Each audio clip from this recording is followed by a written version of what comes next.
What's up everybody, and welcome back to this series. I'm your host Calvin Maclure.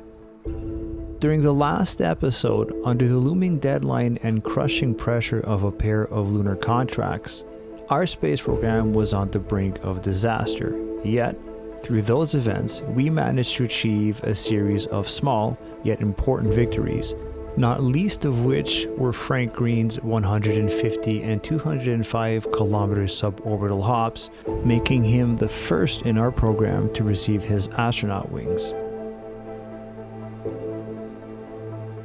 Most notably, of course, was the Lunar 1 mission aboard the Atlas Baker rocket, which, on its very first flight, successfully placed Lunar 1 on an impact trajectory with the Moon.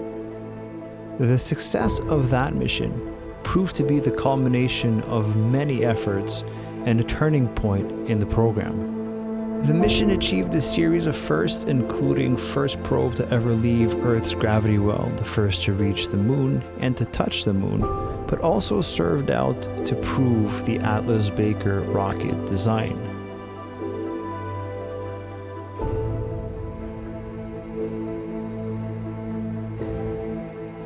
But with the success of those events now past us, we again turn our sights to the Moon, this time to place the first satellite into lunar orbit. In real life, the first satellites to achieve this were the United States Lunar Orbiter 1 probe, which entered orbit in August 66.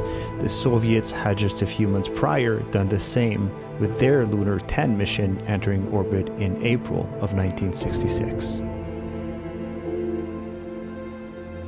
With success comes renewed hope and new possibilities. Our X-15, having proven its worth in previous flights, has also shown its limitations. And so with the gains made from the Lunar 1 mission, we commence research for what will come next in the program.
With the Atlas booster poised to become the agency's workhorse for many years to come, and with another critically important mission in the upcoming Lunar 2 mission, the need to improve upon the Atlas's reliability was of chief concern. And so out of that came the flight of Atlas FT-01.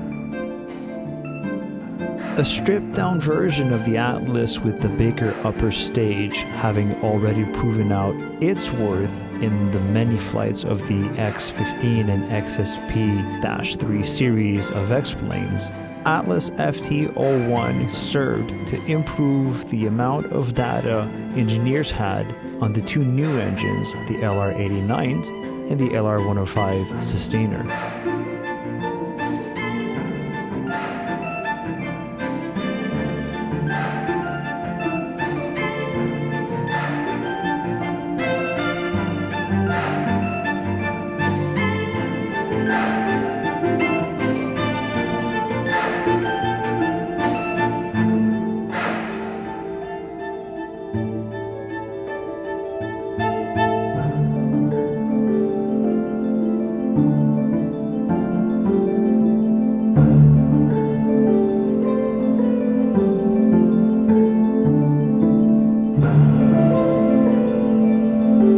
For obvious reasons, the booster was not set upon a proper trajectory aimed at orbit, but rather simply one that would move it far and away from critical installations should a premature termination to the flight occur.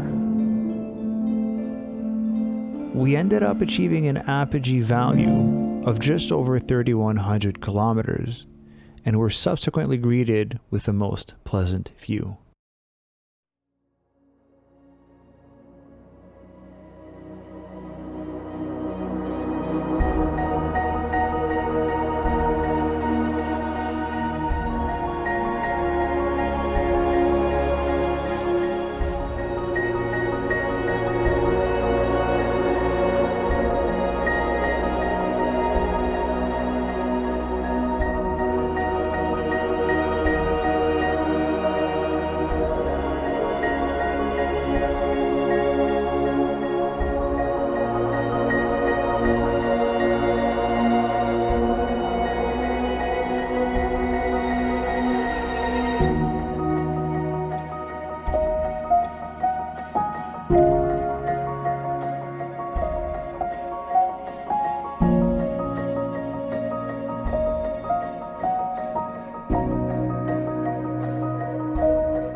When we were building up momentum for the Lunar 1 mission, we had accepted a series of contracts, including a pair of early navigation and weather satellite contracts. The improved capabilities of the Atlas Baker rocket over the Silverbrand or RB allowed us to carry both satellites in just one single launch. But on this occasion at least, booster number 2 had different plans. Both LR-89 booster engines suffered ignition failures, and so the rocket was rolled back to have the bad engines replaced. In the meantime, in the background, the avionics upgrade came through, and with that came some welcome capabilities, including the first ever generation of deep space avionics capabilities.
both payloads and the Baker upper stage now in a nice parking orbit, all that we needed to do to fulfill the remaining contract requirements was a short duration burn to circularize the orbit.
Pilot Frank Green, with already 2 high altitude records to his name, continued to solidify his place in history, achieving another flight for the record books, beating his previous altitude record of 205 kilometers with a 213-kilometer flight.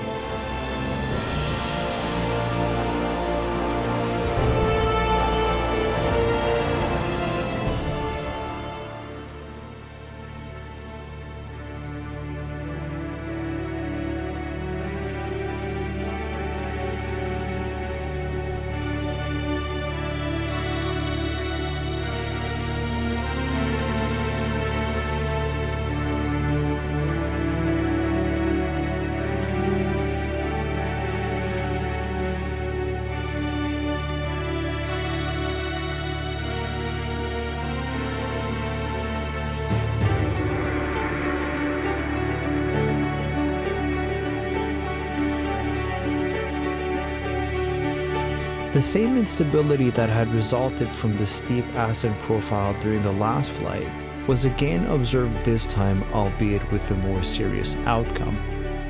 The rapid onset of instability proved to be too much for the X-15 to overcome initially, but Frank Green was able to eventually recover control of the aircraft. However, the prolonged duration of the spin caused a serious loss in altitude, resulting in the X-15 having to limp back to base, nearing stall speeds on final approach.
Looking back at the footage of the accident, a series of rapid succession events, with one notable difference, is believed to have caught the pilot by surprise.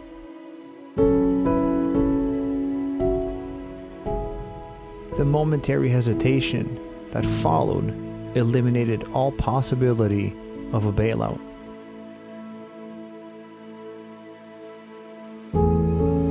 It had always been feared that the X-15's notorious, unpredictable behavior during landing would one day claim the life of its pilot. Following the untimely death of its star pilot, the X-15 program was shut down indefinitely.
Following a practically flawless execution, the Atlas Baker rocket had again delivered when it counted most. Lunar 2 was now placed on an intercept course with the Moon.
Lunar 2 having arrived at the Moon and now positioned in the proper orientation, only one thing now remained.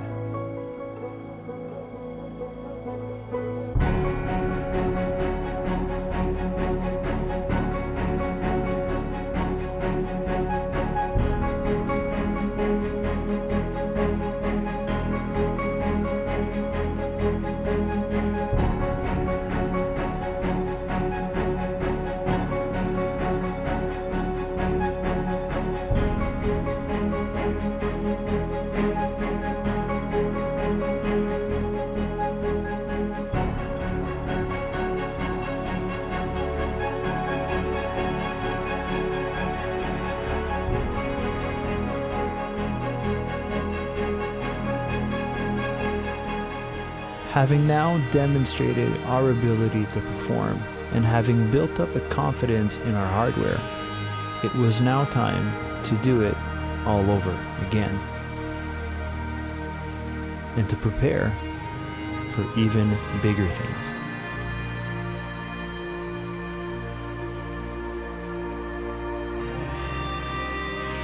That's going to do it for this episode. I really hope you liked it, and I hope you're enjoying the series.